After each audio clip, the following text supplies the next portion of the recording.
Est-ce que tu n'as jamais entendu où les gens disent c'est toujours la volonté de Dieu que vous prospérez, que vous soyez dans la bonne santé et que vous soyez guéris de toutes les maladies. Bon, sauf le COVID-19, mais ça c'est une autre chose. Si vous avez assez de foi, vous pouvez aussi activer cette prospérité, cette bénédiction de Dieu.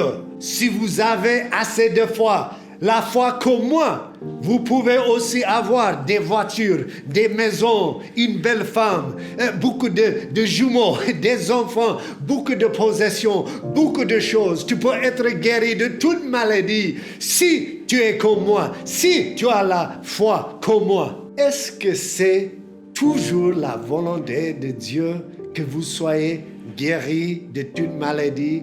Et est-ce que c'est la volonté de Dieu que tu prospères, que tu as beaucoup de l'argent, que tu as des grandes maisons, des belles voitures et tout cela? Quand un chrétien demande qu'est-ce que c'est la vérité, il doit toujours se tourner vers la source de vérité, les Écritures, et il doit sonder les Écritures pour vérifier qu'est-ce que c'est la volonté de Dieu. C'est dans les Écritures où nous trouvons la réponse de toutes les questions concernant la volonté de Dieu pour le chrétien.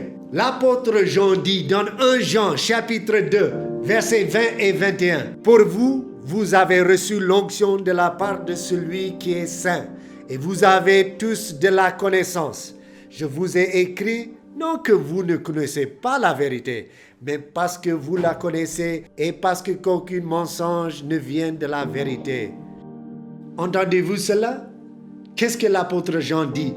Il dit que vous qui croyez en Christ, vous avez le Saint-Esprit qui demeure en vous pour vous guider dans toute vérité. Les pasteurs et les enseignants de la Bible, ils sont si importants, mais ils ne sont pas l'autorité finale pour la vérité. La parole de Dieu doit avoir le premier et le dernier mot quand ça parle de la vérité. Bon, la question c'est, Dieu, est-ce qu'il veut que je sois riche? Est-ce qu'il veut que je sois guéri de toute maladie? Est-ce que c'est la volonté de Dieu que je prospère? Si j'ai assez de foi, est-ce que Dieu va me bénir et me donne ce que je veux? Des voitures, des maisons, des grandes choses dans la vie. Pour répondre à ces questions, on doit chercher les Écritures. Qu'est-ce que la Bible dit? Et tout d'abord, la Bible dit une chose, que Dieu pourvoira de nos besoins. Ça, c'est une promesse. Tous ceux qui sont enfants de Dieu, Dieu a promis que si vous cherchez d'abord le royaume de Dieu, que toutes ces choses, ce dont on a besoin, quoi porter, où habiter, Dieu, il pourvoira tous nos besoins selon la volonté de Dieu. Mais ça, c'est la clé. Dieu pourvoira tous tes besoins selon Jésus-Christ notre Seigneur. Selon la volonté de Dieu, Dieu, il prend soin de nous. Nous sommes des enfants et il est notre Père. Deuxièmement, il faut comprendre que c'est toujours la volonté de Dieu que vous croissiez dans la grâce et connaissance de Jésus-Christ. C'est toujours la volonté de Dieu que tu sois transformé dans l'image de Christ, que vous soyez comme Christ. Voici la volonté de Dieu, votre sanctification, que tu sois pur, que tu sois comme Christ. Ça, c'est la volonté de Dieu qui est sûre selon la Bible. Mais il faut aussi bien comprendre que de temps en temps, dans la vie d'une chrétienne, c'est la volonté de Dieu pour que tu sois comme Christ, que tu aussi participes dans les souffrances de Christ. L'apôtre Pierre, qu'est-ce qu'il a dit? Il a dit, celui qui a souffert dans la chair, il a cessé de faire du péché. Bon, peut-être Dieu, il a permis la souffrance dans ta vie parce qu'il y a du péché dans ta vie qui doit être purgé. Mais regardez aussi l'apôtre Paul.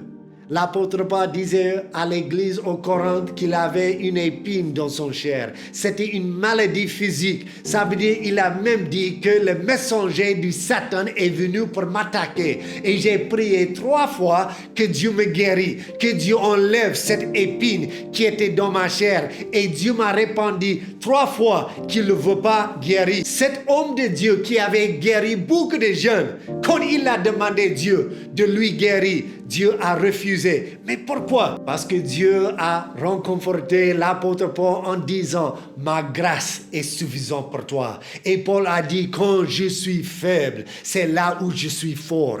Quand je suis faible physiquement, c'est là où je dépends sur Dieu. » La richesse, la prospérité et même la bonne santé, ils ne sont pas les marques d'un chrétien qui est plein de foi. La dépendance sur la grâce de Dieu, c'est la marque d'une chrétienne qui est pleine de foi. Il faut comprendre aussi que la Bible n'enseigne pas que le montant d'argent que vous possédez est une indication de votre foi, mais elle enseigne plutôt que ce que vous faites avec votre argent, c'est ça qui signifie votre foi. La Bible dit que l'amour de l'argent, c'est la racine de toute méchanceté, de tout ce qui est mal.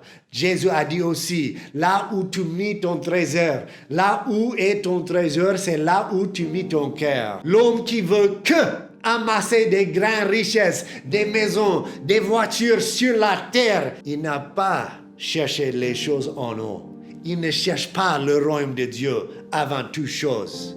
Celui qui est dirigé par l'argent est aussi esclave de l'argent. Bon, pourquoi il y a des gens qui s'appellent l'homme de Dieu ou les prédicateurs qui disent si tu as assez de foi, tu peux accéder à la prospérité que Dieu veut te bénir ou bien tu peux être guéri de n'importe quelle maladie. Pourquoi il dit cela? Franchement et simplement, les gens prêchent ce message parce qu'ils ne comprennent pas la grâce de Dieu. Ils ne comprennent pas la foi biblique. Jésus a enseigné que si vous avez la foi comme une graine de moutarde, vous pouvez dire à ce montagne, enlève-toi et sois jeté dans la mer. Remarquez bien le contraste que Jésus fait. Graine de moutarde et une grande montagne. Jésus, qu'est-ce qu'il veut dire? Jésus dit, même un petit semence comme une graine de moutarde, si ce petit grain est planté dans une bonne sol, ça peut grandir et faire ce qui est impossible. Ainsi donc, dans cette parabole, Jésus ne mit pas l'emphase sur la foi que vous possédez, mais en Dieu, en qui vous plantez et placez votre foi. Jésus nous dit que nous devons mettre nos foi dans celui qui est la source de tout pouvoir, Dieu lui-même. Faire confiance à Dieu signifie que nous avons la foi qu'il accomplira son plan pour nous selon sa volonté parfaite. Et qu'est-ce que c'est la volonté de Dieu pour nous? D'être comme Jésus-Christ. C'est ça la volonté de Dieu, que vous soyez formé dans l'image de Christ. Et comment est-ce que je suis formé dans l'image de Christ? Que ce soit par la force de la résurrection ou que ce soit par les souffrances de sa mort. Dieu va me former par sa grâce dans l'image de Jésus-Christ. Dieu peut me guérir. Dieu est tout puissant. Dieu peut faire n'importe quoi. Dieu peut enlever les montagnes, les obstacles qui sont devant nous et il peut les jeter. Seulement si c'est la volonté de Dieu. C'est ça qui est la clé. C'est la volonté de Dieu. C'est là où on doit mettre notre foi. Ce n'est pas notre foi qui est important. On peut avoir même un petit foi comme un grain de moutarde. Mais si tu plantes la foi en Dieu, dans la puissance de Dieu, Dieu, il va accomplir sa parole pour vous. La volonté de Dieu pour vous. Et qu'est-ce que c'est la volonté de Dieu selon la parole de Dieu? C'est que vous soyez formés dans l'image de Christ, c'est que vous soyez sanctifiés, c'est que vous soyez purs et saints, comme Dieu lui-même est pur et saint. Et n'importe quel obstacle qui est devant vous, Dieu, il va enlever. Oui, Dieu, il peut te guérir, il peut te prospérer, mais aussi peut-être c'est la volonté de Dieu que vous souffrez dans certaines choses. Il faut toujours, par la foi, accepter la volonté de Dieu afin que sa volonté soit accomplie en vous. Il faut comprendre bien qu'il n'y a aucune quantité de foi qui puisse activer une bénédiction que Dieu ne veut pas pour vous. Comprenez ce que je dis. Si Dieu ne veut pas vous prospérer, si ce n'est pas la volonté de Dieu de vous guérir dans une certaine maladie, si ce n'est pas la volonté de Dieu pour toi, il n'y a pas assez de foi d'activer une bénédiction que Dieu ne veut pas vous donner. La vraie bénédiction spirituelle pour tous les chrétiens, c'est d'être formé dans l'image de Christ. C'est d'être comme Jésus-Christ. Soit dans la souffrance, soit dans la puissance. Le Saint-Esprit va nous guider. Il faut accepter. La raison pour laquelle les pasteurs, les prédicateurs de cet évangile de prospérité, ils disent que vous devez avoir assez de foi pour activer les bénédictions de Dieu. Ils disent ça parce qu'ils veulent manipuler votre foi. Faites attention. Peut-être est-ce que vous n'avez jamais entendu un prédicateur qui dise que Dieu veut vous prospérer? Dieu veut que tu sois comme moi. Et le pasteur, il porte les chemises qui sont très chères. Il a 3, 4 voitures. Il a 2 maisons. Regarde ça. Il dit que c'est à cause de ma foi que j'ai activé les bénédictions de Dieu. Et maintenant, c'est par la foi que vous pouvez aussi activer cette bénédiction. Après, il dit, il faut montrer la preuve de votre foi. Maintenant, comment est-ce qu'il va vous demander de montrer la preuve de votre foi? Il va vous demander de semer un grain de foi. Et qu'est-ce que c'est cette grain de foi? 9 fois sur 10, ils vont vous demander de semer cette grain de foi. Ça veut dire qu'il faut donner une offrande au pasteur pour montrer la preuve. Et qu'est-ce qu'il dit? Si tu m'envoies 5 000 francs, Dieu va vous donner 50 000 francs. Si vous me donnez 10 000 francs, Dieu il va vous donner 1000 francs. Faites attention à celui qui dit que toujours le grain qu'on doit planter, c'est l'argent. Non, Jésus dit le grain qu'on plante, c'est la foi. Et ce qu'on plante, la foi, doit être planté, pas dans l'église, pas dans le pasteur, mais ça doit être planté dans la parole de Dieu. La Bible dit la foi vient de ce qu'on attend, et ce qu'on attend vient de quoi? De la parole de Dieu.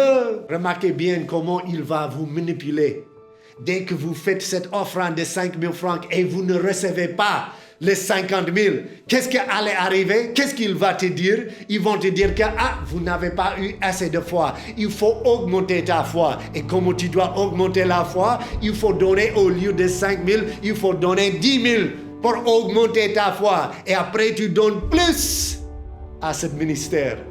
Mais toujours, tu restes dans la pauvreté. Et le pasteur devient de plus en plus riche. Cela ne vient pas de Dieu. Mon ami, je partage cela parce que je ne veux pas que vous soyez découragés. Quelqu'un qui est dans une église comme ça, quelqu'un qui est sur les ténèbres de cet évangile, qui n'est pas l'évangile de la Bible, cet message de s'aimer une offrande, de donner l'argent à un ministère pour recevoir une bénédiction de Dieu, ça, c'est pas biblique. Dieu n'est pas un guichet. Et si tu as mis notre foi, il va jeter beaucoup de l'argent. Dieu n'est pas comme ça. Dieu va accomplir sa parole. Il ne doit pas accomplir ma parole. Il ne doit pas accomplir ce que le pasteur dit. La parole de Dieu s'accomplira. Dieu, il va faire ce qu'il veut, pas ce que je veux. Soyez pas découragés. Je connais beaucoup de gens. Quand ils plantent cette semence, cette graine de foi, se disant graine de foi, et ils donnent l'argent à un ministère, ils veulent que Dieu les bénisse avec beaucoup plus de l'argent, mais ils sont toujours dans la pauvreté. Et qu'est-ce que le prédicateur dit? Il va te dire que le problème, ce n'est pas Dieu, le problème, c'est votre foi. Je connais beaucoup de gens qui sont découragés parce qu'ils demandent Dieu de les guérir et ils ne sont pas guéris. Et au lieu de chercher la volonté de Dieu, de demander Dieu, est-ce que c'est ta volonté que je reste dans cette maladie? Et si c'est ta volonté, donne-moi la grâce d'être comme Jésus. Mais fais attention à ceux qui cherchent d'être guéris ou qui cherchent d'être riches. Et ils donnent, et ils prient, et ils ne sont pas riches, et ils ne deviennent pas guéris. Maintenant, fais attention à ceux qui te disent, le problème c'est ta foi. Vous allez être découragés. Peut-être aujourd'hui, vous êtes découragé parce que vous pensez que Dieu vous n'aime pas, parce que vous n'êtes pas encore guéri, vous n'êtes pas encore riche, tu n'as pas beaucoup de bénédictions et vous êtes découragé parce que vous pensez que c'est votre foi qui est faible. Je veux vous encourager. La grâce de Dieu est suffisante de vous accueillir dans toutes les situations de la vie. Dieu permet la souffrance de nous former comme Jésus-Christ. Dieu, il peut te guérir, mais aussi, ce qui est plus important, c'est qu'il va vous donner la grâce de vous accueillir dans cette maladie que vous avez. Je veux vous encourager de prendre ta foi, pour que ta foi est, même si c'est petit comme un grain de moutarde, prends votre foi et plantez ça dans la parole de Dieu. Et quand tu plantes ta foi dans la parole de Dieu, Dieu, il va enlever tous les obstacles qui t'empêchent à accomplir sa volonté. Et n'oublie pas, la volonté de Dieu, c'est de vous former dans l'image de Christ, que tu sois sanctifié. Et si tu fais cela, il n'y a rien qui peut être contre toi. Si Dieu est pour nous, qui peut être contre nous? Bon, je suis pasteur David Joshua et je vous encourage de continuer à sonder les Écritures. Merci pour avoir regardé. Suivez notre page et partagez notre page avec vos amis pour les encourager aussi de chercher la volonté de Dieu en sondant les Écritures. Que Dieu vous bénisse.